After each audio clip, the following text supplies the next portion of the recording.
जय हिंद एवरीवन। आज हम लोग पढ़ेंगे 18 जनवरी का करंट अफेयर्स। उससे पहले मैं आप लोगों से कुछ कहना चाहती हूँ। आप लोगों ने बहुत सारे व्यूज़ दिए, बहुत सारे लाइक्स किए, आप लोग डायरेक्ट मैसेजेस करते हैं, मैं उसका रिप्लाई भी करती हूँ। Please like and subscribe my channel अगर आपको लगता है ये न्यूज़ आपके एग्जाम्स के लिए इम्पॉर्टेंट है तो। Thank you so much. तो स्टार्ट करते हैं। पहली न्यूज़ है गवर्नमेंट रिप्रेजेंटेशन इन कॉलेजियम। मतलब कॉलेजियम क्या होता है बेसिकली, ये जीएस पेपर 1 की न्यूज़ है। ठीक, बेसिकली कॉलेजियम का यूज़ होता है जब हम सुप्रीम कोर्ट के जजेस के अपॉइंटमेंट करते हैं या फिर हाई कोर्ट के जजेस के अपॉइंटमेंट करते हैं, उसको हम कॉलेजियम सिस्टम से करते हैं। मतलब अगर हमें हाई कोर्ट के या सुप्रीम कोर्ट के जजेस को अपॉइंट करना है तो वो किसी एग्ज़ाम के थ्रू ना होकर एक कॉलेजियम सिस्टम के थ्रू होता है। ठीक है, सबसे पहली चीज़ ये न्यूज़ में क्यों आया था, अभी हमारे जो चीफ जस्टिस ऑफ इंडिया हैं DY चंद्रचूड़, उन्होंने एक लेटर भेजा है यूनियन लॉ मिनिस्टर किरण रिजिजू को, ये कहने के लिए मतलब एक आइडिया शेयर करने के लिए। बेसिकली क्या था ये, हम आगे इसके बारे में पढ़ते हैं।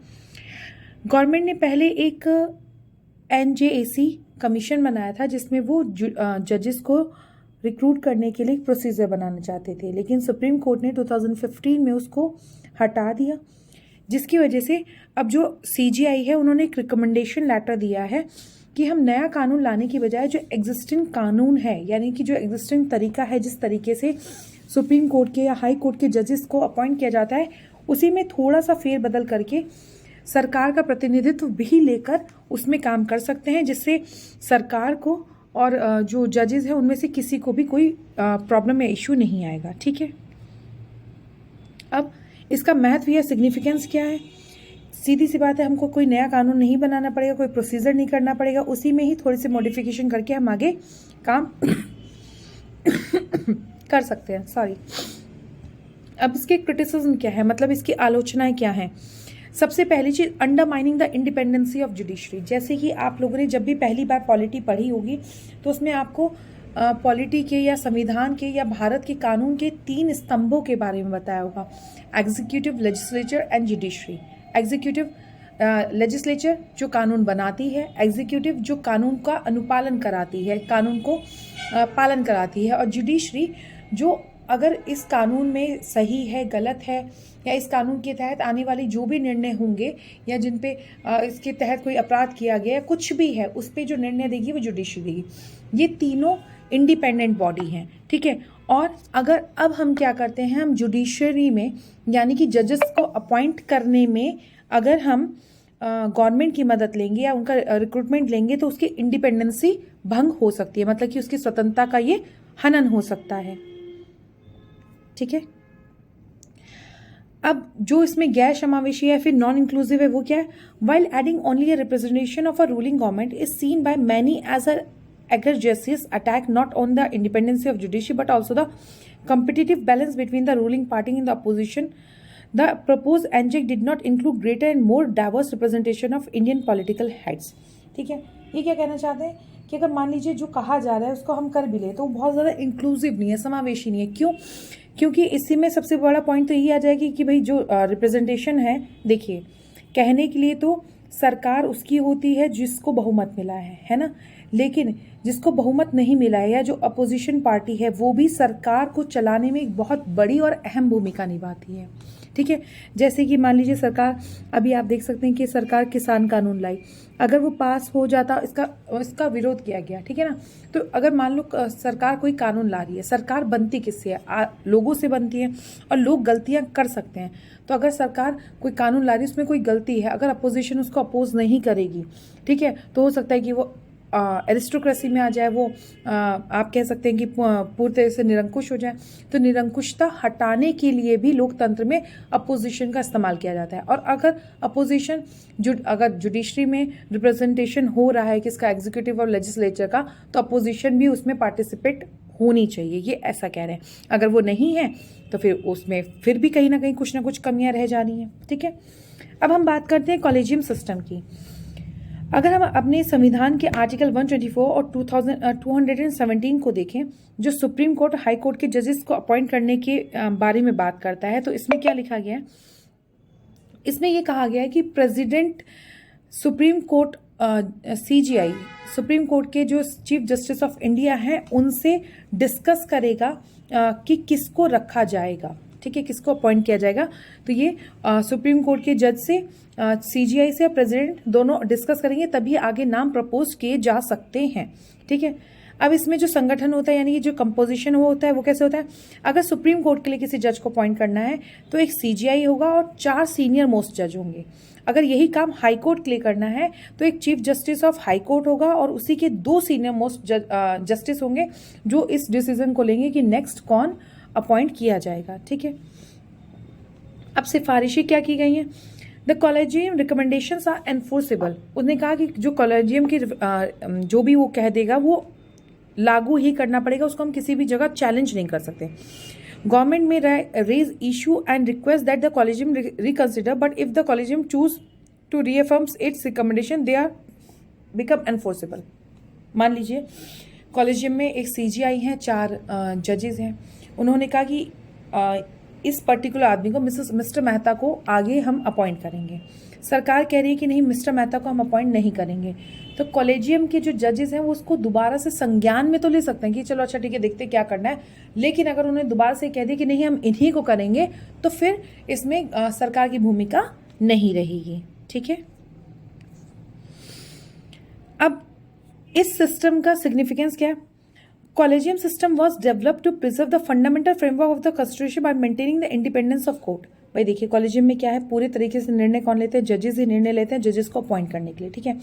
मतलब वो पूरे तरीके से स्वतंत्र निकाय है, उसके ऊपर किसी का किसी भी प्रकार से कोई प्रभाव नहीं होता है। इसलिए कहा जाता था कोई भी अगर चाहे सरकार की बात हो, चाहे गैर सरकार की बात हो, चाहे गुंडा हो, चाहे आम आदमी हो, चाहे बहुत बड़ा आदमी हो, चाहे बिजनेसमैन हो, चाहे जो हो, अगर 2 लोगों के बीच में विवाद होता है तो क्या कहता है, I will see you in the court, मैं आपको कोर्ट में देखूंगा। मतलब उनकी न्याय के प्रति बहुत ज़्यादा श्रद्धा है, निष्ठा है। वो आपको चैलेंज क्या करते हैं कि ठीक है मैं कोर्ट में बात करूंगा। अगर 2 लोगों के बीच में कोई भी मुद्दा आता है तो सबसे पहले क्या कहते हैं, हम कोर्ट जाते हैं। मतलब कोर्ट के ऊपर उनको अटूट विश्वास है, ठीक है। लेकिन ये बात सरकार के लिए नहीं कही जा सकती, ठीक है। तो कोर्ट को इंडिपेंडेंट रखना बहुत ज़्यादा ज़रूरी है। Additionally it was done to make sure that the chief justice of India does not force his her personal viewpoint on the appointment of जजेस but rather the viewpoint of the entire body as whole.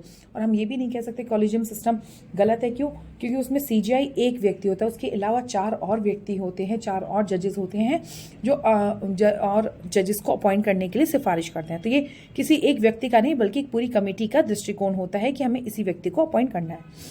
अब आज का जो collegium system है उसके साथ problem क्या है, ये प्रोवाइड नहीं करता, इसकी कोई गाइडलाइन नहीं है कि इन पर्टिकुलर गाइडलाइन भाई एक व्यक्ति को, जैसे मान लीजिए आप IAS की PCS की किसी की भी तैयारी कर रहे हैं तो गाइडलाइन बनी हुई है कि 21 साल से कम उम्र में आप एग्जाम नहीं दे सकते, कम से कम आप ग्रेजुएट होने चाहिए, कम से कम आप भारत के नागरिक होने।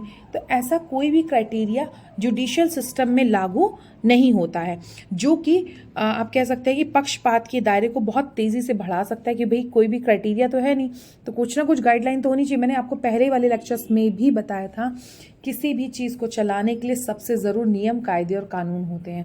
जिस व्यक्ति के पास, जिस समाज के पास, जिस राष्ट्र के पास नियम, कायदे, कानून नहीं होते वो एक अभद्र समाज कह सकते हैं या फिर असंगठित समाज की परिकल्पना में ही आता है, ठीक है। In the collegiate system, there are no criteria for testing the candidate, doing background check and establish the credibility of a candidate। भाई आप जिसको पूरे राष्ट्र का न्यायाधीश बना रहे हैं उसकी क्रेडिबिलिटी, उसकी कितनी क्षमता है उसको भी, या उसकी कितनी विश्वसनीयता है उसको भी नापने के लिए कोई गाइडलाइन आपने नहीं रखी है, ठीक है। और अगर इसमें कोई प्रशासनिक निकाय नहीं होगा तो क्या होगा, इसमें ये भी एक चिंता का कारण है कि जो मेंबर हैं कॉलेजियम सिस्टम के वो किसी को भी जवाबदेह नहीं है, उनकी अकाउंटेबिलिटी किसी के भी प्रति नहीं है, ठीक है। अब memorandum of procedure, the memorandum of procedure is the official guide that executive branch and the judicial branch have agreed upon for the appointment of जजेस, ठीक है। MOP क्या है, ये एक ऐसी किताब है जिसके अंदर जो आपकी एग्जीक्यूटिव ब्रांच होगी और जो आपकी जुडिशियल ब्रांच होगी, ये दोनों एक बात पे सहमत होंगे कि हाँ हमको इस तरीके से क्या करना होगा, अपॉइंटमेंट करना होगा जजेस का। अब इसका इंपॉर्टेंस क्या है, it is key piece of legislation governing the collegium system of judicial nomination, ठीक है। मतलब जो भी आपको नॉमिनेट करना है, जिस भी जज को आप रखना है उसका ये मुख्य आप कह सकते हैं कि क्या होगा, लेजिस्लेशन मतलब कि विधायिका होगी। ठीक है। Since the collegium system evolved through a series of ruling by the Supreme Court and it is not based on legislation, the MOP is a bedrock of the process of appointment. ठीक है। क्योंकि collegium कैसे निकला, हर बार एक फैसलों के आधार पे नए जजेस को रखा जाता था, इसी तरीके से कॉलेजियम प्रोसेस निकला है। ठीक है। और इसमें कोई भी लेजिस्लेशन, कोई भी विधायिका इसमें नहीं आई है। ठीक है। तो एमओपी एक मतलब क्या कह सकते हैं आप कि एमओपी एक सख्त एक पटल के तौर पे कॉलेजियम सिस्टम में काम कर सकता है। ठीक है। आई होप आपको चीज़ें समझ में आ रही होंगी। रीनेगोशिएशन ऑफ एमओपी, दोबारा इस पर बातचीत कैसे की जाए। After the Supreme Court invalidate the constitutional amendment that created the National Judicial Appointment Commission 2015 and negotiation of MOP was sought. ठीक है। क्या किया 2015 में, मैंने आपको पहले ही बताया, सुप्रीम कोर्ट ने एनजेएसी को हटा दिया, उसने खत्म कर दिया कि ऐसी कोई भी बात मानी नहीं जाएगी। फिर सुप्रीम कोर्ट का जो डिसीजन था जिसने एनएजीसी को हटा दिया, अब उसमें क्या हुआ, अब उसके सामने ये बात आती कि ठीक है हम मेमोरेंडम ऑफ प्रोसीजर तो चेक करेंगे ना, इसमें तो हम लोग कुछ चीज़ें ऐसी कर सकते हैं जिससे ट्रांसपेरेंसी बढ़े, जिससे जो नए रिक्रूट हो रहे हैं या फिर उनके खिलाफ कोई कंप्लेन है या फिर जो जज बनाया जा रहा है उसमें कितना पोटेंशियल है, ये सारी चीज़ें भी उसी चीज़ों से चेक होंगी। ठीक है। ठीक है। अब बात करते हैं नेशनल जुडिशियल अपॉइंटमेंट कमीशन क्या था।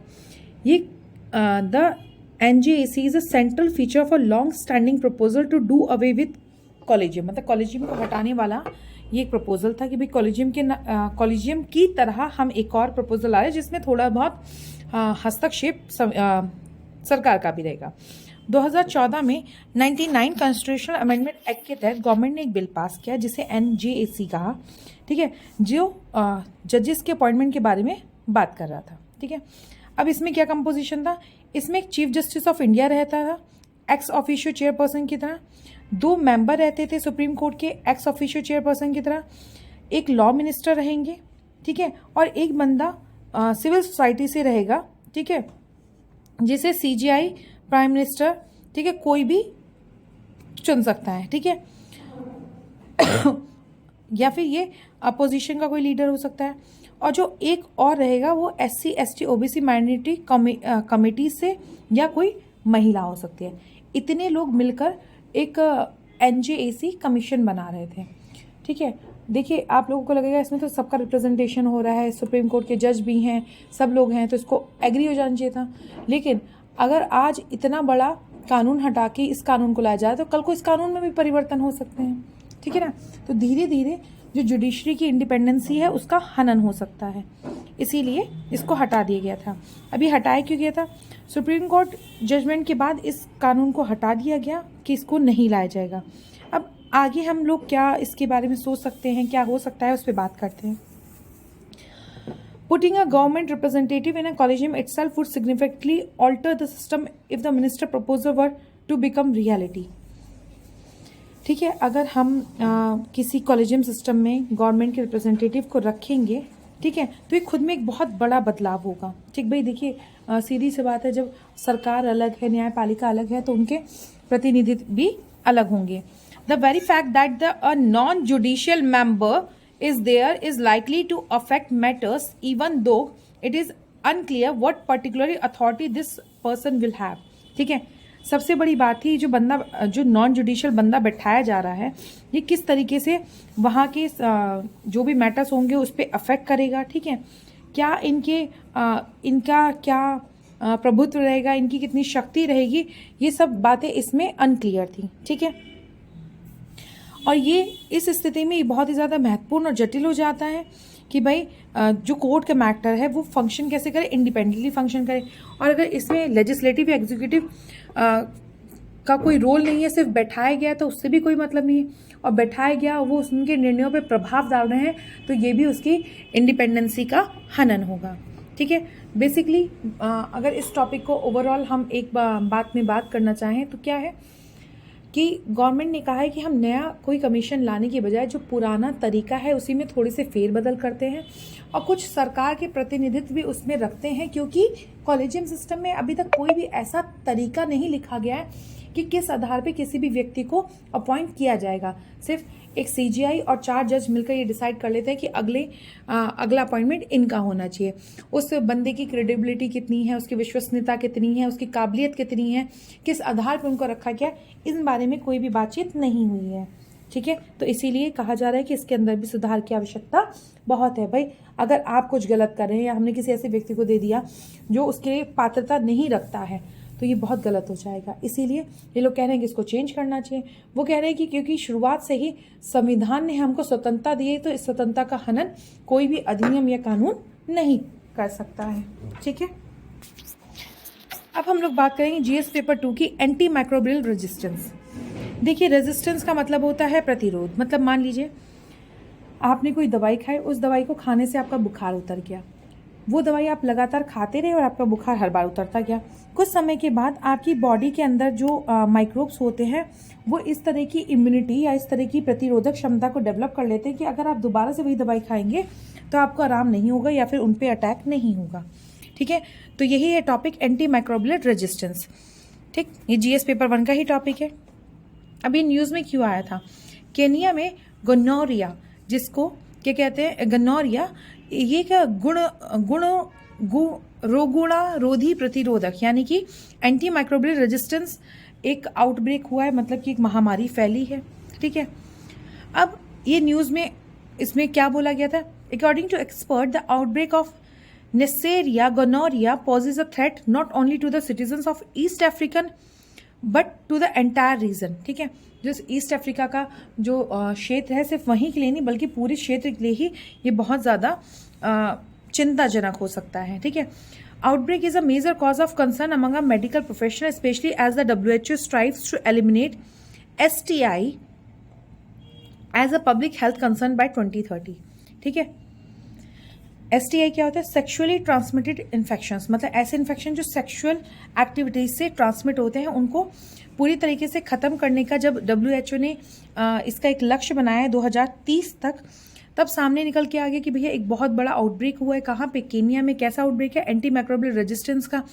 किसकी वजह से हो रहा है, गोनोरिया, जिसकी वजह से हो रहा है। गोनोरिया क्या है, विश्व की दूसरी सबसे बड़ी सेक्सुअली ट्रांसमिटेड डिजीज। ठीक है, अब पहली कौन सी है, तो शेलमैडिया पहली डिजीज है। ठीक है, अब अकॉर्डिंग टू WHO शेलमैडिया के बाद गोनोरिया दूसरी सबसे बड़ी कॉमनली सेक्सुअली ट्रांसमिटेड डिजीज है। ठीक है, according to medical professional drug resistance super gonorrhoea was first detected in sex worker in Nairobi and urban as Kiambu county. ठीक है, सबसे पहले ये जो रेजिस्टेंस दिखाई दिया वो किस में दिखाई दिया, नैरोबी के सेक्स वर्कर्स में। ठीक है, उनका जब चेक किया गया तो सबसे पहले उनके में डिटेक्ट किया गया। उसके बाद जो वहाँ का अर्बन एरिया था कियाम्बू काउंटी, वहाँ पे भी इसके ट्रेसेस या फिर इसके साक्ष्य मिले हैं। अब ड्रग रेजिस्टेंस किसके प्रति है और क्या है, सिप्रोफ्लैक्सिन एंड सेफ्ट्रियाक्सिन, ये 2 मेजर पार्ट हैं। ठीक है, किसके लिए, STI इन्फेक्शन को रोकने के लिए। ठीक है, कहाँ पे, केन्या में।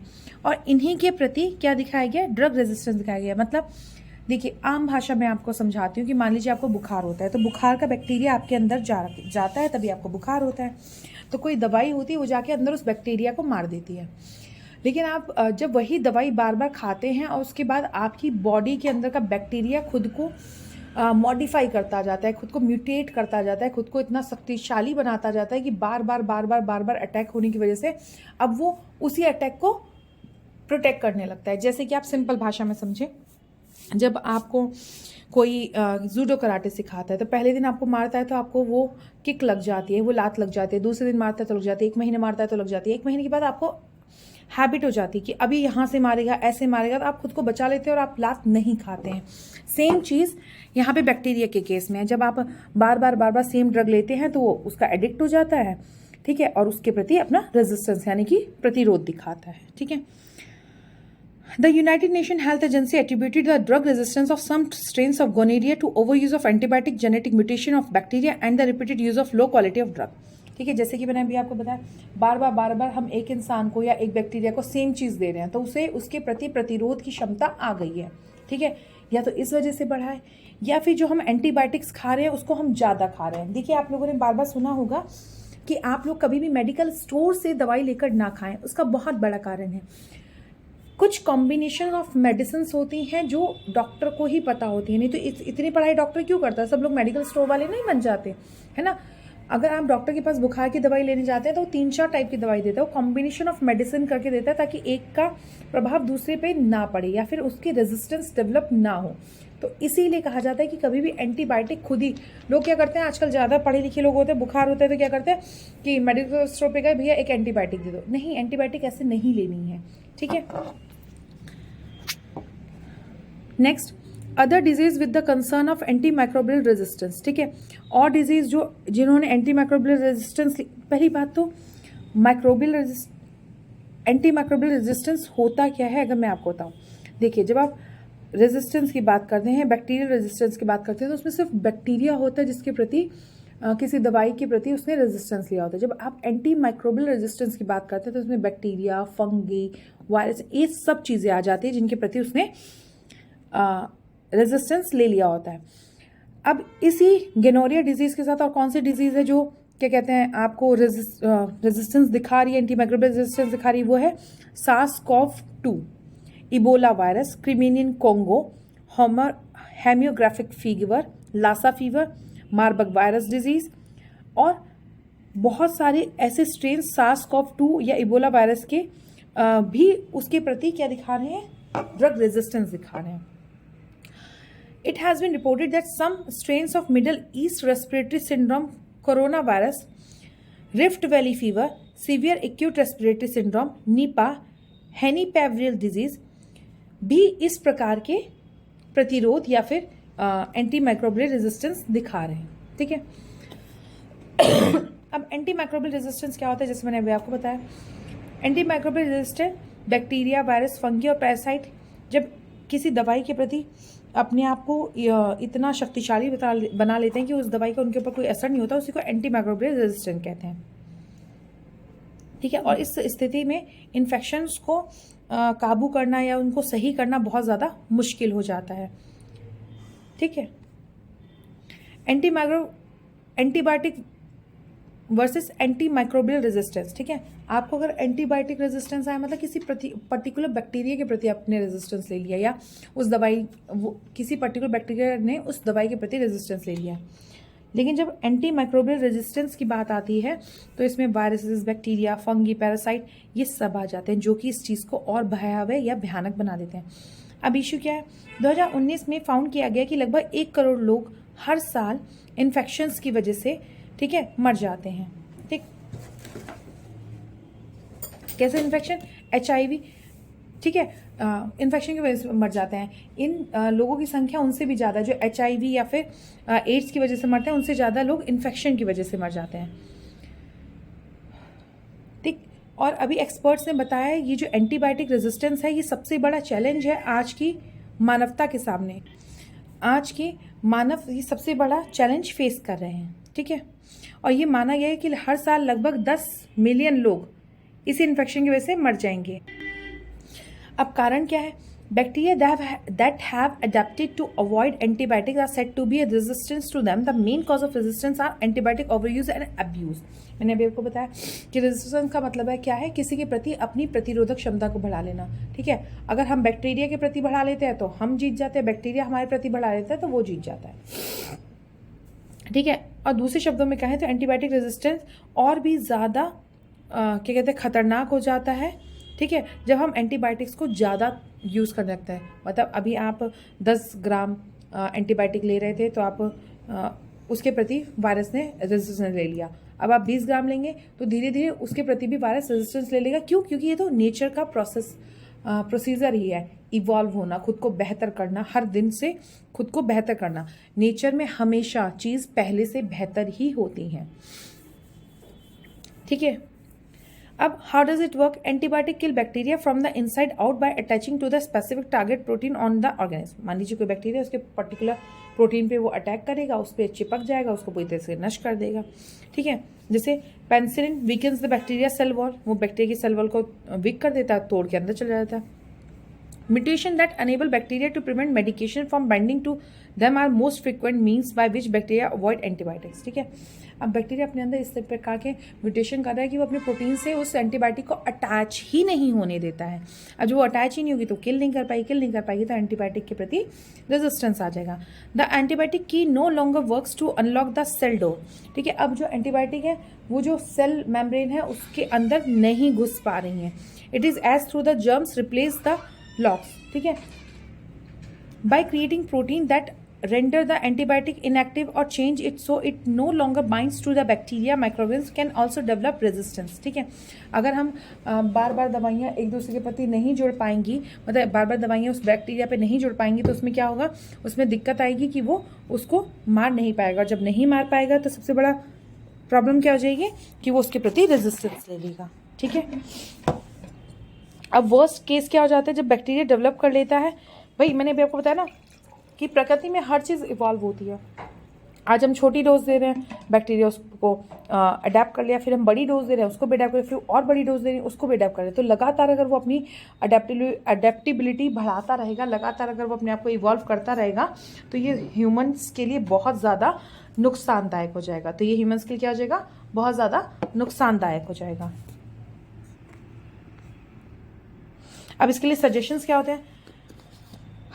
Unfortunately, finding a medicine that can permanently defeat antibiotic resistance is not as easy as it might seems. ठीक है भाई, हम सिर्फ एक ऐसी मेडिसिन ढूंढ ले जो एंटीबायोटिक को ख़त्म कर दे, ये इतना भी आसान नहीं है। सबसे बड़ा कारण क्या है इसका सबसे बड़ा कारण ये है कि बार बार जो बैक्टीरिया है या फिर जो वायरसेस हैं वो अपने प्रति रेजिस्टेंस डेवलप कर लेते हैं। The problem for antibiotic resistance will never go away because of the bacteria evolve itself. ठीक है ना, वो बार बार अपने आप को इवॉल्व करता रहेगा। मॉडिफाइंग एग्जिस्टिंग एंटीबायोटिक, साइंटिस्ट को वर्क करना होगा किस पे, डिफरेंट एंगल्स पे, कि मतलब वो सिर्फ जाके प्रोटीन पर अटैक ना करे, वो सिर्फ जाके उसके आउटर सेल पे अटैक ना करे। ठीक है, हमको अपने पुराने तरीकों को बदल के नए तरीकों में लाना होगा ताकि बैक्टीरिया रेजिस्टेंस ना ले पाए। Developing a new antibiotic, making entirely new medication is an alternative technique. ठीक है, पूरे तरीके से नहीं है तो हम मान लीजिए पहले हम पेंसिलिन दे रहे थे, अब हम कोई बिल्कुल ही नई एंटीबायोटिक लेकर आए जो उस पर्टिकुलर बीमारी के लिए कारगर हो सके, तो यह हम कर सकते हैं। ठीक है, but there are some indication of development. One is that researchers now have access to considerably more advance drug development tool including artificial intelligence. अब हम क्या करेंगे, आर्टिफिशियल इंटेलिजेंस को भी इंक्लूड करेंगे ताकि वो बेहतर से बेहतर ड्रग्स निकालने में हमारी मदद करे। But at the heart of the problem is fact that antimicrobials which form the basis of antibiotic medications are created slowly and antibiotic resistance does not. ठीक है, मतलब एंटी माइक्रोबियल्स हैं जो है वो तो बहुत स्लोली क्रिएट हो रहे हैं, लेकिन जो एंटीबायोटिक्स हैं रेजिस्टेंस है वो बहुत तेज़ी से क्रिएट हो रहा है। तो ये भी एक बहुत बड़ी समस्या आ जाएगी। अब ग्लोबल एफर्ट क्या हो सकता है? Overcoming antibiotic resistance will require tremendous international effort dedicated to the problem. ठीक है, सभी लोगों को इस प्रॉब्लम के प्रति बहुत ही ज़्यादा सजगता से, बहुत ही ज़्यादा गहराई से सोचने की और इसके ऊपर एक्शंस लेने की ज़रूरत है। Measures taken to rising antimicrobial resistance in India. Bharat में क्या क्या मेजर लिए गए हैं? हमने नेशनल प्रोग्राम चलाया था एंटी माइक्रोबियल रेजिस्टेंस का, कब? 12th 5 ईयर प्लान में 2012 से 17 में। फिर हमने नेशनल एक्शन प्लान लेकर आए। ठीक है, किस चीज़ के लिए? एंटी माइक्रोबियल रेजिस्टेंस के लिए, जो हमने अप्रैल 2017 में चलाया था। ठीक है, उसके अलावा हम लोगों ने इसमें बहुत सारी मिनिस्ट्रीज भी इन्वॉल्व थी। उसके बाद हम लोगों ने AMR सर्विलेंस नेटवर्क स्टार्ट किया, AMR research and international collaboration भी हम लोगों ने स्टार्ट किया। International India's national action plan for containment of AMR start हुआ।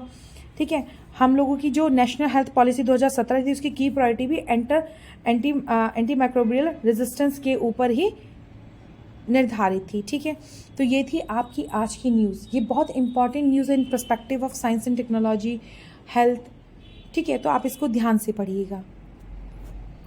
नेक्स्ट आपकी टॉपिक है cancers in India A status report. ठीक है, अभी हाल ही में सजेस्ट किया गया कि 1991 की अपेक्षा US में जो कैंसर के केसेस हैं वो 33% कम हुए हैं। कारण क्या है कि उसको जल्दी से उन्होंने रिकॉग्नाइज कर लिया। जो वहाँ पे स्मोकिंग रेट है वो कम हुआ है, वहाँ पे एडवांस कैंसर थेरेपी है। ठीक है, लेकिन अगर वही बात हम भारत की करें, ठीक है, तो भारत के केस में वो रिपोर्ट बढ़ी है। 2012 से 2019 के केस में 65% जो सर्वाइकल कैंसर वुमेन के केसेस थे वो ख़त्म कर दिए गए थे। ठीक है, कहाँ पे? US में। लेकिन इंडिया में जो केसेस हैं और जो डेथ है वो बढ़ रही हैं। क्यों? क्योंकि इंडिया में तो भाई स्मोकिंग करना, छल्ले बनाना, है ना, क्या है, एक ट्रेंड है, फैशन है ना। हम लोग क्या करते हैं भाई, स्मोक कर रहा है, वो रिंग्स डेवलप कर रहा है, एक रिंग में से दूसरा रिंग बना के लेकर आया, तो इसको हम लोग बहुत स्टाइलिंग समझते हैं।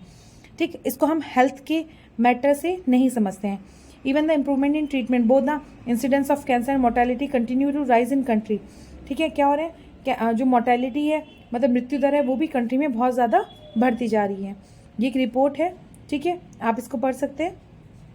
नेक्स्ट, भारत में कैंसर के कितने टाइप हैं? India, the prevalence of smoking related and cervical cancer has decreased as well. Smoking और सर्वाइकल के कैंसर तो हमारे घटे हैं लेकिन ब्रेस्ट कैंसर, लंग कैंसर का रेट बहुत ज़्यादा बढ़ा है। ठीक है, अब भारत में 9 में से 1 व्यक्ति कैंसर का शिकार है। लंग कैंसर, 68 में से 1 आदमी को लंग कैंसर है, 29 में से 1 महिलाओं को ब्रेस्ट कैंसर है।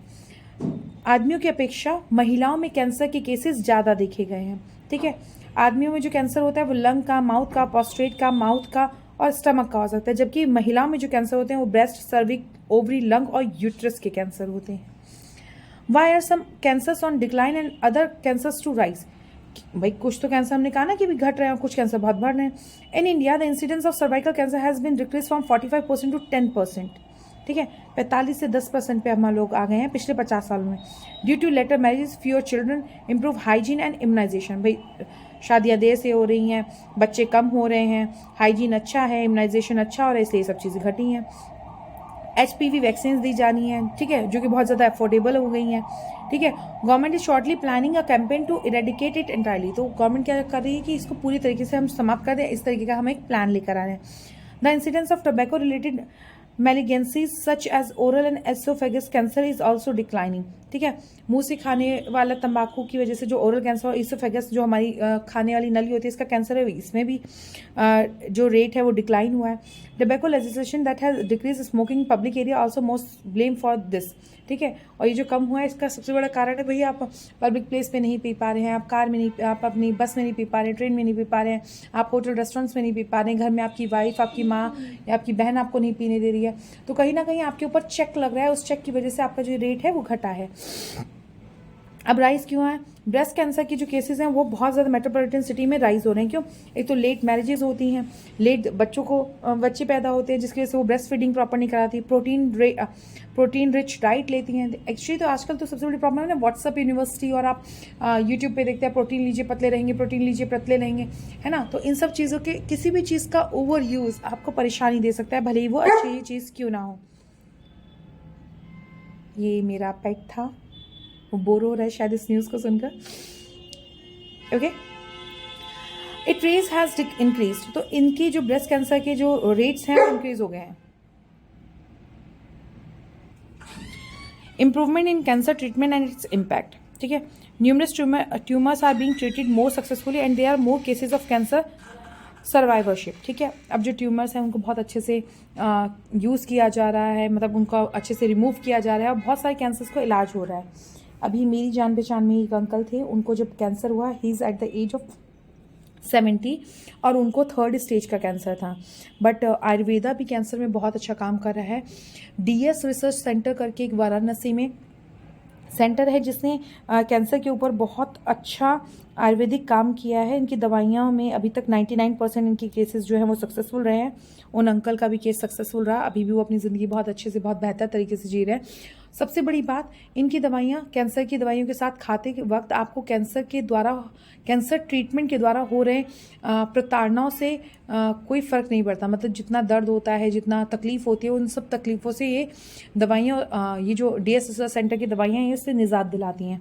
तो अगर आपकी जानकारी में कोई भी ऐसे लोग हैं जो कैंसर से जूझ रहे हैं, तो एक बार वो DS रिसर्च सेंटर वाराणसी में जाके ज़रूर दिखाएं। वहाँ के केसेस जो है 99% सक्सेसफुल है, और आयुर्वेद में बहुत डीप नॉलेज उनको है, जिसकी वजह से वो आपके अंदर की एनर्जी को ही रीजनरेट करके आपके अंदर के कैंसर को ख़त्म कर देते हैं। तो अगर आपके आसपास में कोई ऐसे लोग हैं जिनको आप सजेस्ट करना चाहें, तो आप उनको सजेस्ट भी ज़रूर कीजिएगा, और इसका नाम कहीं लिख लीजिएगा। आजकल कैंसर की वजह से लोगों की पूरी ज़िंदगियाँ, घर बर्बाद हो जाते हैं। अगर आपके एक एफर्ट से किसी का घर बचता है, तो मेरे ख्याल से बहुत बड़ी बात होगी। ठीक है, अब टाइप जो पिछले 5 सालों में जो पैनक्रियाटिक कैंसर है, इसका जो रेट है वो लगभग दुगना हो गया है, ठीक है। और जो प्रोस्टेट कैंसर है वो 60 to 100% बढ़ गया है, ठीक है। Through the government enhanced health and wellness centre, screening for the 3 most prevalent type of cancer, breast, cervical and oral cancer had been began. भाई सरकार ने बहुत अच्छे हेल्थ वेलनेस सेंटर बनाया, जिसमें ब्रेस्ट का, सर्वाइकल का, ओरल कैंसर को अभी से हम लोगों ने डिटेक्ट करना स्टार्ट कर दिया, जिसकी वजह से जल्द से जल्द इन चीज़ों से निजात मिल सकता है। Cervical, breast and oral cancer screening is beneficially because they make up to 34% of cancer cases. अगर इन 3 कैंसर्स की बात करें तो ये 34% तक कंट्रीब्यूट करते हैं। तो अगर हम इनको जल्दी से डिटेक्ट कर लेंगे, सही कर लेंगे, तो इसमें हमको दिक्कत नहीं होगी, ठीक है। To increase mortality it needs to be more concentrated. अगर हमें मोर्टैलिटी को घटाना है, ठीक है, तो हमें इसको और ज़्यादा कंसनट्रेटेड करने की आवश्यकता है। इसमें थोड़ा गलत लिख दिया है, इंक्रीज लिख दिया है, वो डिक्रीज होना चाहिए। The best test for detecting the cervical cancer is dual staining, ठीक है। इसका जो टेस्ट है वो क्या है, ड्यूअल स्टेनिंग है। While the best test for detecting lung cancer in people who have smoke in the past is low dose CT scan. अगर आप सीटी स्कैन, लो डोज का सीटी स्कैन करते हैं तो जिन्होंने अगर स्मोकिंग कर रखी है तो उनके बारे में पता चल जाता है। ब्रेस्ट कैंसर को आप सेल्फ एग्जामिन कर सकते हैं। There is a need for better screening and treatment facilities. अब सुझाव क्या हो सकता है कि भैया हमें स्क्रीनिंग और ट्रीटमेंट फैसिलिटीज़ को बेहतर करना है। To lower cancer mortality in nation, stronger connection between hospital and screening facilities are required. भाई जो चेक कर रहा है और जो हॉस्पिटल इलाज कर रहे हैं, उनके बीच में संबंध भी स्थापित करने बहुत ज़रूरी हैं। जिन अंकल की मैं अभी बात बता रही थी, वो यहाँ लखनऊ आए। लखनऊ में सहारा हॉस्पिटल वालों ने बोल दिया कि अब इनका कुछ भी नहीं हो सकता, ठीक है। इनको मतलब पहले उनकी रिपोर्ट आई तो रिपोर्ट में आया कि उनको कैंसर ही नहीं है। फिर हॉस्पिटल में उन्होंने चेक कराया कि उनको बार बार गले में दर्द हो रहा था। उन्होंने बोल दिया इनको 3rd स्टेज का कैंसर है, अब इनका कुछ नहीं हो सकता। फिर वही लोग उनको दिल्ली लेकर गए, बनारस लेकर गए। उनकी फैमिली ने उनको इतना सपोर्ट किया कि उनको पता ही नहीं चला कि उनको कैंसर था या क्या बीमारी थी। जब उनका पूरी तरीके से कैंसर ठीक हो गया तब उनको पता चला। तो बहुत ज़रूरी है जो फैसिलिटीज़ हैं, जो टेस्ट कर रही हैं, जो हॉस्पिटल हैं, दोनों के बीच में सामंजस्य हो। It's crucial to make sure that people receive a prompt diagnosis और ट्रीटमेंट, है ना। उनको डायग्नोज भी किया जाए, उनको ट्रीट भी किया जाए, ये भी बहुत ज़रूरी है। There are many government programmes that operate separately in compartments. They must be coordinate in order to person actually arrive at hospital are being screen. There must be many more cancer facilities, ठीक है। हमारे पास cancer facilities भी बहुत ज़्यादा होनी चाहिए, और जो लोग आए उनका सही से इलाज और चेकिंग बहुत ज़रूरी है, ठीक है। तो ये था आपका कैंसर के ऊपर एक टॉपिक। आई होप मैंने आपको अच्छे से समझाया, आप लोगों को समझ में आया होगा। नेक्स्ट है हमारा टॉपिक ChatGPT, ठीक है। तो आपकी नेक्स्ट न्यूज़ है ChatGPT। ये GDPR गलत लिख दिया गया है, आप इसको ChatGPT समझिएगा। बेसिकली ये न्यूज़ में क्यों आया था, अभी जो एजुकेटर्स है या एकेडमिक्स हैं वो बोल रहे हैं कि इसमें कितना पोटेंशियल है और ये क्या मॉरली सही है, नैतिकता इसमें है, इसके ऊपर सबने चिंता जताई है। हम सबसे पहले बात करते हैं कि ChatGPT है क्या, ठीक है। It is a comprehensive language model created by OpenAI। ये क्या है, एक लैंग्वेज मॉडल है, मतलब कि ये एक आप कह सकते हैं कंप्यूटर की भाषा है जिसको OpenAI ने बनाया है, जिसे लगभग 2019 में पब्लिश किया गया था और इसे रिवाइज किया गया बहुत बार, ठीक है। किस पे, जनरेटिव पर्टेनिंग ट्रांसफॉर्मर पे। GPT का मतलब क्या, जनरेटिव पर्टेनिंग ट्रांसफॉर्मर। मतलब आप इसमें, जैसे अभी आप लोग देखते होंगे, आप व्हाट्सएप चलाते हैं, आप कुछ शब्द लिखते हैं, दूसरा शब्द वो खुद ही सजेशन में दे देता है, और कई बार ऑटो करेक्ट अगर आपके में ओपन रहता है तो दूसरा शब्द आपने कुछ और टाइप किया, वो कुछ और ही टाइप हो जाता है ना। ऐसे मीम्स भी आए थे कि वो गूगल पे कुछ और टाइप करके भेज रहा होता है, उधर से कुछ और टाइप हो जाता है, तो बोलता है कि तू ही बात कर ले, मुझे मत बात करने दे। तो वो क्या था, एक तरीका का आर्टिफिशियल इंटेलिजेंस टूल था जो आपके हर शब्द पे कड़ी निगरानी रखेगा, उन शब्दों के आधार पे कुछ सेंसेस निकालेगा, उस सेंस के आधार पे अगला शब्द क्या आप लिखना चाहते हैं वो लिख कर आ जाएगा। जैसे कई बार आप व्हाट्सएप पे टाइप करते हैं, ठीक है, तो आप लिखते हैं आपने लिखा मैं कल, तो उसमें खुद ही आ जाता है आऊँगा, ठीक है। आप उसी में से सेलेक्ट कर लेते हैं, ये क्या है, उसने आपका अगला शब्द क्या होगा वो खुद ही प्रिटेंड कर लिया आपके पुराने शब्दों के चयन के आधार पे। तो ये एक बेसिकली लैंग्वेज है, ठीक है। अब हम बात करते हैं क्यों ये न्यूज़ में बार बार आए। उन्होंने कहा ये जो टाइप करता है, मैंने अभी जैसे आप लोगों को एग्जांपल दिया ना कि आप वो गूगल पे टाइप कर रहा था, अपनी फ्रेंड को कुछ टाइप कर रहा होता है, ठीक है, और गलती से कुछ और टाइप हो जाता है, तो इसकी ऑथेंटिसिटी क्या है, इसकी नैतिकता क्या है, जो हम टाइप करना चाहते हैं क्या वही टाइप होगा या कुछ और टाइप हो जाएगा, ऑटो करेक्शन हो जाएगा, ये कितना सिक्योर है। मान लीजिए आपने इसका, आपके फ़ोन में इसका एप्लीकेशन डाउनलोड है या फिर आपको इसको लॉन्च कर दिया गया है और अब आपने इसके बेसिस पे अपना नाम सब कुछ कहीं लिया, अब आप कहीं कुछ और टाइप करना चाहते हो बट उसने पुराने आपके टाइपिंग से ही उठा लिया कि आप अपना नाम पासवर्ड बताना चाह रहे हो, तो आपकी सिक्रेसी पे ये एक प्रॉब्लम हो सकता है। तो सबसे बड़ी चीज़ इस मॉडल को पेश करने में क्या है, principle of security, justice and acceptability, मतलब ये कितना ज़्यादा कारगर है ये सब भी तो हमें पता होना चाहिए। तो नवंबर 2022 में इसको ओपन किया गया सभी लोगों के लिए कि आप इसको यूज़ करें, उसके फीडबैक्स दिए जाएं, ठीक है। अब it is an auto regressive model that predicts the following word, वही जो चीज़ मैंने भी आपको बताई, ये क्या करता है, पिछले शब्द के आधार पे अगले शब्द की गणना करके आपको भेजता है, ठीक। पहले क्या करता है, ये आपका कलेक्ट करता है डेमोन्स्ट्रेशन डाटा, ट्रेन करता है सुपरवाइज पॉलिसी को, ठीक, ये इसका फर्स्ट स्टेप है। सेकेंड स्टेप क्या है, जिसने डाटा लिया है और आपने अपने आप को सुपरवाइज किया है उसी को ये रिवॉर्ड करता है। थर्ड, ये optimise the policy against the reward model using the PPO reinforcement learning algorithm. Same चीज़ जो मैंने भी आप लोगों को एक्सप्लेन किया, आपके हर शब्द पे ये कड़ी निगरानी रखता है कि आप क्या टाइप कर रहे हैं, उससे कुछ ये अर्थ निकालता है। जैसे आप लोगों ने मूवी देखी है ना वो पीके, उसमें क्या कहता है कि अच्छा के भी बहुत सारे टाइप हैं, अच्छा तो मुझे बताओगे, अच्छा कन्फ्यूज़न है, अच्छा सरप्राइज्ड है, तो कहने का क्या भाव है उस भाव को ये लर्न करके नेक्स्ट शब्द की प्रिडिक्शन करता है, कहने का ये मतलब था, ठीक है। अब इसकी इंपॉर्टेंस क्या है, chat GPT can be fine tune to understand and respond to natural language input, making it well suited for building chatbots and other conversation AI application. जैसे आप लोग किसी उस पर जाते हैं, कोई वेबसाइट होती है, आप उस पर जाते हैं तो उसमें लिख के आ जाता है, जैसे आप फ्लिपकार्ट पे जाते हैं तो फ्लिपकार्ट में क्या, अगर आपको कोई अपनी कंप्लेंट रेज करनी है तो उस पर लिख के आ जाता है ना कि how can I help you, how can I assist you, तो आपके क्वेश्चंस के बेसिस पे वो कुछ रिप्लाई करता है, ठीक है। तो ये उसी की बात कर रहा है। लैंग्वेज जनरेशन, इसका इस्तेमाल करके हम फ्लुएंट और नेचुरल साउंडिंग टेक्स्ट बना सकते हैं, ठीक है, जैसे लैंग्वेज को ट्रांसलेट करने के लिए, समराइज करने के लिए, टेक्स्ट को कंप्लीट करने के लिए, इन सब चीज़ों में इसका प्रयोग किया जा सकता है। इससे हम आर्ट भी बना सकते हैं। It can use to generate poetry and other forms of text, making it useful tool for industry such as media, publishing, advertisement, ठीक है। देखिए अभी ऑटो ट्यून होता है ना, आप समझते होंगे, जैसे नेहा कक्कड़ जी हैं, क्या करती हैं, उनकी आवाज़ बहुत प्यारी नहीं है लेकिन ऑटो ट्यून करके हर एक गाने की ऐसी तैसी करती हैं।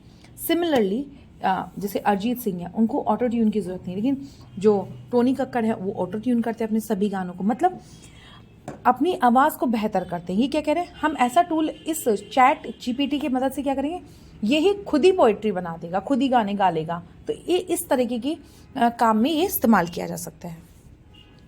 Language model fine tuning, it can be fine tune to specific task such as sentiments analysis, questions answering and name entity recognition, ठीक है ना, तो इन सब चीज़ों में ये काम करेगा। Business use cases, it can be use to generate product descriptions, customer service response. देखिए जैसे आप लोग किसी भी डब्बे पे देखते हैं पूरा डिस्क्रिप्शन लिखा हुआ होता है, ठीक है, हमने इसको एक बार एल्गोरिदम इसका सेट कर दिया, उसके बाद हमने इसको बताया कि भाई हमको पैरासीटामॉल का डिस्क्रिप्शन चाहिए, तो ये अपने हिसाब से पूरा पैरासीटामॉल का डिस्क्रिप्शन लिख देगा, इससे ह्यूमन लेबर कम हो जाएगा, ठीक है। रिसर्च वर्क को भी बहुत कम कर देगा। मेजर इशू क्या है कि ये बायस्ड ना हो, पहले से ही इसकी मतलब पूर्वाग्रह, भाई आर्टिफिशियल इंटेलिजेंस है ना, ठीक है, ये वाला अच्छा कंफ्यूजन वाला है, अच्छा गुस्से वाला है, ये कैसे ये डिसाइड करेगा, है ना, तो हो सकता है ये बायस्ड हो जाए, पूर्वाग्रह से ही ये अपने काम करें, ठीक है, जिसकी वजह से ये जो टेक्स्ट निकाल रहा है वो सही है, एथिकल है, लॉजिकल है, इसके बारे में दिक्कत हो सकती है। मिस इन्फॉर्मेशन, चैट जीटीपी में generate text that is factually incorrect और मिसलीडिंग, है ना भाई। अब ये तो जैसे कल मैं एक ट्रांसलेशन कर रही थी गूगल पे, ठीक है, तो उसमें था वे अहेड, ठीक है, वे अहेड मतलब आगे के क्या सुझाव हो सकते हैं, ये मेरा सेंस था। और वो इसकी ट्रांसलेशन दिखा रहा था पश्चिमी गोलार्ध, जिसका मतलब होता है वेस्टर्न हेमिस्फीयर, जो कि ये गलत कर रहा था। अब क्योंकि मुझे पता है कि मैं क्या टाइप करना चाहती हूँ, उसे मैं मैनुअली चेक कर रही थी, तो मैंने तो इसे करेक्ट कर लिया। लेकिन अगर हम इसका प्रयोग करेंगे तो ये कैसे पता कि मिस इन्फॉर्मेशन नहीं देगा, है ना। प्राइवेसी की बात सेम चीज़, आपने उसमें अपने पासवर्ड डाले हैं, अपने लीगल डॉक्यूमेंट्स डाले हैं, ये अगर उसको सही से इस्तेमाल नहीं कर पाए, इसको कहीं भी पब्लिश कर देगा तो दिक्कत आ जाएगी। Misuse, chat GPT can be use to generate text for nefarious purpose such as creating fake news, fake news के लिए बना सकते हैं। कुछ शब्दों के आधार पे नए शब्दों का चयन करके ये एक अलग ही न्यूज़ बना दी है ना। जैसे एक सेंटेंस है ना, आप किसी भी सेंटेंस, कोई भी एक सेंटेंस अगर आप लेंगे और उसके किस शब्द पे आप जोर दे रहे हैं, इस आधार पे भी उसके भाव बदल जाते हैं, ठीक है। जैसे एक सेंटेंस है, मैंने कभी नहीं कहा कि उसने मेरे पैसे चुराए। मैंने कभी नहीं कहा उसने मेरे पैसे चुराए, मतलब मैंने पे अगर जोर दिया है तो मैंने तो किसी को नहीं कहा कि उसने मेरे पैसे चुराए। अब मैंने कभी नहीं कहा कि उसने मेरे पैसे चुराए, मैंने कभी किसी को नहीं बताया कि उसने मेरे पैसे चुराए। ये क्या है, जैसे जैसे आपके शब्दों का भाव बदल रहा है, शब्दों पे, जिस शब्द पे आप ज़्यादा एम्फसाइज करें उस हिसाब से उसका भाव बदलता जा रहा है, ठीक है।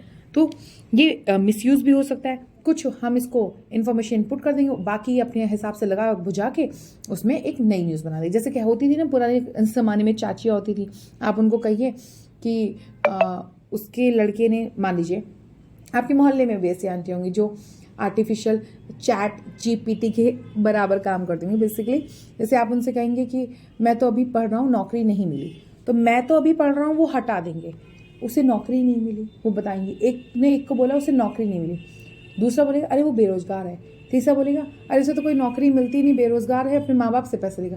तो चीज़ों को बढ़ा चढ़ा के बताना या अपने हिसाब से उसके मतलब निकालना, ये कर सकता है, ठीक है। अब एथिकल कॉन्डोरम्स, मतलब ये एक पहेली है। The following key fields will encounter ethical challenges according to the UNESCO world commission on ethics of scientific knowledge and technology. इसके हिसाब से क्या दिक्कत है कि education, it is crucial to participate in ethical reflection, critical thinking, responsible decision methodology and acquisition of a new skills given by the impact on the labour market, employability and civic involvement, ठीक है। Basically क्या कह रहा है, अगर शिक्षा में, ठीक है, अगर शिक्षा में हम इसका शिक्षा में प्रयोग कर रहे हैं तो ये रोजगार पे, नागरिकों की भागीदारी पे, श्रम बाजार पे कैसे इम्पैक्ट करेगा, ये सब भी जानना बहुत जरूरी है। Science, the introduction of new researches, capabilities and methods by artificial intelligence technology have implication for how we think about scientific explanation, ठीक है। ये जो बनाएगा कोई थ्योरी थीसिस बनाएगा तो उसके आधार पर हम लोग को पता चलेगा कि हम साइंटिफिकली क्या सोचते हैं। Explanation and knowledge as well as providing a new basis, उन्हें आधार देगा। Cultural identity and diversity, although AI technology have the potential to improve the culture and creative industries, इनके अंदर ये पोटेंशियल तो है कि कल्चर और क्रिएटिव इंडस्ट्री बनाने। They also run the risk of consolidating control over a small number of actors, ठीक है। Access to market, income and cultural content. This could have a negative impact on the diversity and pluralism of the language, media, culture, express, participation and equality. कहने का क्या मतलब है भाई, देखिए भारत जैसे देश में एक शब्द के ही अनेक अर्थ होते हैं उसके प्रयोग करने पे, ठीक है। और भारत जैसे देश में तो अनेकों भाषाएं हैं, हर भाषा में हर शब्द का अर्थ बदल जाता है ना। बहुत से शब्द ऐसे होते हैं जिनका अर्थ बदल जाता है, तो उसमें ये कैसे काम करेगा, ये भी एक बहुत बड़ा चैलेंज होगा। कम्युनिकेशन एंड इंफॉर्मेशन, एआई का रोल कम्युनिकेशन और इंफॉर्मेशन में बढ़ तो रहा है, ठीक है। जो ऑटोमेटेड जर्नलिज्म होता है, algorithm can give rise to disinformation, misinformation, hate speech and emergence of new forms of societal narratives, ठीक है। देखिए जैसे कि हम कह रहे हैं कि ये क्या कर सकता है, ये अपने हिसाब से कोई न्यूज़ बना सकता है, उस न्यूज़ के आधार पे अलग अलग डिसीजन क्रिएट करके ये मिस इन्फॉर्मेशन दे सकता है। वो मिस इन्फॉर्मेशन ऐसी हो सकती है कि वो हेट स्पीच में भी कन्वर्ट हो सकती है, ठीक है। अभी मैंने आपको हेट स्पीच बताया था कि एक के द्वारा दी गई कुछ स्पीच जो उसको लग रहा है कि सही है, वो दूसरे के लिए हेट स्पीच का भी काम कर सकती है। ये मानव तो सोच सकता है, लेकिन आर्टिफिशियल इंटेलिजेंस के लिए बहुत मुश्किल हो जाएगा। देखिए जैसे कि मैं आप लोग को बता रही थी वे अहेड, और इसमें पश्चिमी गोलार्ध दिखा है, इसका मतलब है आगे के सुझाव। Although chat GPT is a strong tool with many possible application, बहुत अच्छा टूल है, इसके साथ हम बहुत सारी एप्लीकेशन बना सकते हैं. It is crucial to take into account and deal with ethical dilemmas that can occur with utilising model. हमें सिर्फ इसके ऊपर थोड़ा काम करने की आवश्यकता है और इसके एथिकल मतलब इसकी नैतिकता पे जो हम लोगों को डाउट है उस पर काम करने की. It is a crucial to remember that these problems may be avoided by using the model appropriately. अगर हम इस मॉडल को सही तरीके से इस्तेमाल करेंगे तो इन प्रॉब्लम्स को हम आराम से टैकल कर सकते हैं. डेटा की प्रॉपर ट्रेनिंग देकर, ठीक है, और रेगुलरली ऑब्जर्व करके मॉडल आउटपुट को, ठीक है. तो AI भी एक बहुत अच्छा टूल हो सकता है हम लोगों के लिए, जिसका हम उपयोग कर सकते हैं.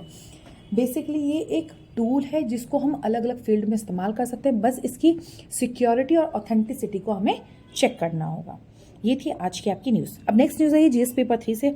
माइक्रो फाइनेंस इंस्टीट्यूशन क्या होते हैं? माइक्रो फाइनेंस इंस्टीट्यूशन अभी according to recent report micro finance institution will be the crucial to Indian economic development. अब देखिए, आप एक चाट वाले हैं, आप एक चाउमीन का ठेला लगाते हैं, आप चाय का ठेला लगाते हैं, आपकी रिक्वायरमेंट है 26, 30, 40 हज़ार की. 1 लाख से नीचे तक के सभी लोनों को माइक्रो फाइनेंस की कैटेगरी में रखा जाता है, ठीक है. आजकल आप देखते होंगे L&T, बजाज फाइनेंस, ठीक है, TVS, और गूगल पे का ऐड भी आता है कि मम्मा को कुर्सी पसंद है, 10,000 का लोन चाहिए तो इंस्टेंट लोन ले लिया, ठीक है. तो इंडिया की इकोनॉमी बढ़ाने में ये जो आपका माइक्रो फाइनेंस है इसका बहुत बड़ा हाथ है, ठीक है. लगभग हमने पिछले 2-3 सालों में देखा है कि इंडिया के बहुत सारे लोगों ने, ठीक है, बहुत सारे लोगों ने इससे लोन लिया है, ठीक है, और उसकी मदद से उन्होंने अपने क्रूशियल टाइम पीरियड में वो काम चला के अपना लोन वापस कर दिया. तो ये बहुत अच्छा सिस्टम होता है. अब what is micro finance? Small loan other financial service are offered to low income and under privilege household throughout the financial service is known as micro finance. मैंने कहा ना, जो लोन होते हैं कितने, 1 लाख से कम की कैटेगरी के लोन होते हैं, ठीक. अब माइक्रो क्रेडिट करने वाली जो इंस्टीट्यूशंस है कौन कौन से हैं? शेड्यूल्ड कमर्शियल बैंक्स हैं, रीजनल रूरल बैंक्स हैं, स्मॉल फाइनेंस बैंक्स हैं, बैंक कोऑपरेटिव्स हैं, नॉन बैंकिंग फाइनेंशियल इंस्टीट्यूशन है, माइक्रो फाइनेंस ऑर्गेनाइजेशन है, ठीक है, जो NBFC के तहत रजिस्टर्ड हुई हैं, ठीक. जैसे बजाज फाइनेंस क्या है? NBFC है, नॉन बैंकिंग फाइनेंशियल इंस्टीट्यूशन है. वो बैंक नहीं है लेकिन बैंक की तरह काम करता है, ठीक है. अबाउट माइक्रो फाइनेंस इंस्टीट्यूशन, ये जो होते हैं ये छोटे लोन देते हैं, ठीक है, उन लोगों को जो बैंक तक नहीं पहुंच सकते, ठीक है. MFI encourages financial inclusion so that low income and poor household can escape poverty, raise their income level and generally enhance their standard of living. अभी एक व्यक्ति है, उसके पास कोई पैसा देने वाला नहीं, उसके रिश्तेदार भी गरीब हैं, उसके आस पास के लोग भी गरीब है, वो क्या कर सकता है? वो यहाँ से लोन ले सकता है, एक छोटी सी चाय की टपरी खोल सकता है, एक चाउमीन का ठेला लगा सकता है, एक डोसा का ठेला लगा सकता है, जिससे इनकम जनरेट कर सकता है और बहुत आसानी से अपने जीवन स्तर को बेहतर कर सकता है. It can make it easier to implement national policies aimed at raising living standard. ये बहुत आसान कर देता है हमारी नेशनल पॉलिसी को जिसका उद्देश्य ही बेहतर जीवन को देना है, ठीक है. ये ग्रोथ में भी मदद करता है. अब भाई आपके पास पैसा नहीं है, अब पैसा आएगा तो आपकी ग्रोथ में मदद ही करेगा. Way hide the capacity of MFI is to perform alliances, create new product and investment channel and utilise technology will define the future direction of the sector, ठीक है. अगर हम इसमें नए प्रोडक्ट बनाए जाएं, इन्वेस्टमेंट चैनल को क्रिएट किया जा सके और टेक्नोलॉजी का इस्तेमाल करके हम इस सेक्टर को एक नई दिशा दे सकते हैं. MFI बेनिफिट करता है टेक्नोलॉजी का इंटीग्रेशन के लिए, ठीक है, सर्विस डिलीवरी में और डेप्ट कलेक्शन में. भाई देखिए, अभी तक अब से पहले आप सब कुछ नेट पे है, ऑनलाइन है, ठीक है. आपने अपना आधार लगाया, आधार पूरी तरीके से ऑनलाइन है, तो टेक्नोलॉजी को जोड़ के ये आराम से पैसा दे भी सकता है और उससे वापस ले भी सकता है, ठीक है. All institutions should be encouraged by RBI to use social impact scorecard to track their social impact. मतलब RBI इनको ट्रैक भी करता है, ऐसा नहीं कि बस इनको दे दिया गया तो ये काम कर सकते हैं, ठीक है. तो माइक्रो फाइनेंसिंग इंस्टीट्यूशन क्या होते हैं? ऐसे इंस्टीट्यूशन जो बैंक भी हो सकते हैं, बैंक के अलावा भी हो सकते हैं. ये जो लो मार्जिनल लोग हैं उनको छोटी मदद करने में, 1 लाख से कम लोन की मदद करने में सहायता करते हैं. अब GS पेपर 3 की एक न्यूज़ है. क्या है वो न्यूज़? वीनस मिशन शुक्रयान, ठीक है, जैसे मंगलयान मंगल के लिए, चंद्रयान चंद्रमा के लिए, ऐसे शुक्रयान शुक्र के लिए. इसरो ने अभी इंडियन गवर्नमेंट से अप्रूवल लिया है वीनस मिशन के लिए. इसरो को 13,700 करोड़ रुपए 2022-23 के बजट में अलॉट किए जाएंगे, ठीक है, जो कि the bulk was diverted to the human space flight mission Gaganyaan, ठीक है. ठीक, जो आएगा गगनयान से आएगा। About the mission timeline, the pandemic was mentioned by ISRO as a reason for delaying Shukrayaan. हमें ये 2023 के 20 से 2024 तक इसको लॉन्च कर देना था, ठीक है। Delay in manufacturing obligation to commercial launch service has also had an impact on the other ISRO project such as Aditya one और चंद्रयान। ये जो डिले है ये भाई कोरोना के टाइम पे सभी चीज़ें डिले हो गई, कुछ बन नहीं पाया, फैक्ट्रीज खुली नहीं, जिस वजह से ये सब डिले हो गया। The concept was conceived in 2012, 5 year later the department of space got 23% increase in 2017-28 budget, ठीक है। इसरो को प्रिलिमिनरी इन्वेस्टिगेशंस के लिए 23% तक ज़्यादा बजट देना स्टार्ट कर दिया। Over a mission Shukrayaan will be an orbiter mission, ये ऑर्बिटर मिशन होगा। Its scientific payload currently include a high resolution synthetic aperture radar and ground penetrating radar. मतलब एक होता है ना, जब आपने मंगलयान की न्यूज़ पढ़ी तो आपने देखा कैमरा सजा के ना मंगल की सतह पे चिपक गया था और फिर वो पूरे ग्रह को कवर कर रहा था, तो सेम चीज़ इसमें भी होगी। अभी क्या करेंगे, वहाँ पे क्लाउड कवर कितना है, एमिशन कितना होता है, वोल्केनिक एक्टिविटी कैसे होती है, विंड की स्पीड क्या है, और भी जो उसकी प्लानिटरी थिंग्स हैं उन सब चीज़ों के बारे में जानकारी देगा। प्रोग्रेस ऑफ अदर कंट्रीज, लगभग यूएस और अमेरिका ने 2031 तक प्लान बनाया है और चाइना का भाई कोई भरोसा नहीं हो, 26 से 27 में कभी भी वहाँ पे जा सकता है। नेक्स्ट न्यूज़ है नीलाकुरिंजी, ठीक है। नीलाकुरिंजी क्या है, ये एक प्लांट है जो कि ministry of environment forest and climate change ने शेड्यूल 3 में रखा है वाइल्ड लाइफ प्रोटेक्शन एक्ट 1972 के तहत। नीलाकुरिंजी है क्या, बेसिकली ये एक शर्ब है, मतलब छोटा पेड़ है जो कि वेस्टर्न घाट में उगता है। कौन से फॉरेस्ट में, शोला फॉरेस्ट। अब आपसे पूछा जा सकता है शोला फॉरेस्ट कहाँ पाया जाता है, वेस्टर्न घाट में। नीलकुंज कहाँ पाया जाता है, शोला फॉरेस्ट में। वेस्टर्न घाट में कौन से फॉरेस्ट पाए जाते हैं, शोला फॉरेस्ट पाए जाते हैं, ठीक है। ये 12 साल में एक बार इस फैमिली में क्या आते हैं, फूल आते हैं, ठीक है। इसका साइंटिफिक में नेम स्ट्रोबिलैंथिस कुंथिया है, ठीक है, जो कि लगभग 350 स्पीसीज जो होती हैं फूल वाले प्लांट की उसको कैप्चर करता है। The majority of which were indigenous to Madagascar and tropical Asia. ये जो आए हैं, ये कहाँ से आए हैं, मडागास्कर से। अगर आप भारत विश्व का नक्शा देखेंगे तो भारत के नीचे अफ्रीका के पास आपको एक पानी के बीच में समुद्र में पीला पीला से दिखाई देगा, दैट इज मडागास्कर, ठीक है। तो वहीं से आया है। Nearly 70 different type of Neelakurinji plant have been identified in western Ghat. 70 अलग अलग प्रकार के जो हैं वो वेस्टर्न घाट में मिले हैं। Eravikulam national park near Munnar is also known for wide spread blooming of Kurinjini with next flowering season expected in 2030, ठीक है। अब आपका एक क्वेश्चन बनेगा, इराविकुलम नेशनल पार्क कहाँ पे है, मुन्नार के पास। कहाँ है, केरला में है। यहाँ पे 2023 में दोबारा से फूल खिलेंगे, ठीक है। नेक्स्ट आपकी न्यूज़ है डॉल्फिन। एक नई स्टडी ने बताया कि जितना हम लोग शोर कर रहे हैं तो डॉल्फिन को आपस में कम्युनिकेट करने में बहुत प्रॉब्लम हो रही है, उन्हें आपस में कम्युनिकेट करने के लिए बहुत चिल्लाना पड़ रहा है। और हम लोग नॉइज़ कैसे क्रिएट कर रहे हैं, ठीक है। सबसे पहले हम देख लेते हैं डॉल्फिन कैसी हैं। डॉल्फिन जो है वो एक मेरीन मैमल है जो कि सीटेशियंस फैमिली से बिलोंग करता है। ये सोशल मैमल है, ठीक है। ये कम्युनिकेट करता है क्वैक करके, विसल करके, क्लिक करके। They also use echo location in order to locate food and other objects, मतलब वो गूंज को भी इस्तेमाल करते हैं फूड और ऑब्जेक्ट्स को अपने ढूंढने के लिए। Therefore anthropogenic noise coming from the large commercial ship, ठीक है। एंथ्रोपोजेनिक मतलब मानव जनित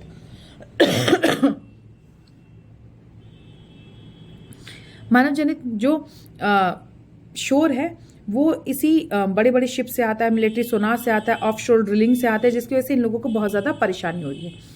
दे are properly noted for their grace, intelligence, playfulness and friendliness to human. भाई डॉल्फिन सबको पता है कि कितनी फ्रेंडली होती है, कितने आराम से काम करती है, कितनी इंटेलिजेंट होती है, ठीक है। अब ये फ्रेश वाटर और सॉल्ट वाटर दोनों में रह सकते हैं। Distributed in marine environment world wide, marine environment में डिस्ट्रीब्यूटेड है। इक्वेटोरियल से लेकर के सब पोलर वाटर तक ये रहती है। इक्वेटोरियल मतलब भूमध्य रेखा से लेकर के सब पोलर रीजन, मतलब आपके टेम्परेट रीजन तक ये सर्वाइव करते हैं। डू यू नो इंडिया की जो नेशनल एक्वेटिक स्पीसीज है वो क्या है, डॉल्फिन है, ठीक। According to wild life protection act 1972 इसको शेड्यूल 1 में रखा गया है। According to the International Union for Conservation of Nature it is endangered species है, मतलब कि इसे बहुत खतरा है। One of the 4 species of the fresh water dolphin found world wide, ठीक है। जो पूरे विश्व में फ्रेश वाटर की 4 स्पीसीज पाई जाती हैं, उसमें से एक कहाँ पे है, the Yangtze river in China, जो कि अब तो एक्सटिंक्ट ही हो गई है। इंडस रिवर सिंधु रिवर में पाई जाती है और अमेजन रिवर के साउथ में पाई जाती है। ठीक है। It helps them to conserve energy because it lives in an area with little to no current. They can dive into deep water, feel danger. ठीक है। अब ये ऐसे एरिया में रहती हैं जहाँ पे करंट यानी कि फ्लो बहुत ज़्यादा नहीं है, तो ये आराम से रह लेती हैं, और जब इनको लगता है कि बहुत खतरा है तो ये बहुत नीचे तक गहराई में चली जाती हैं। ठीक। तो ये थी आपकी आज की न्यूज़। आई होप आप लोगों को अच्छी लगी हुई। अगर आपको अच्छी लगी तो please like and subscribe my channel, और थैंक यू। जय हिंद, जय भारत।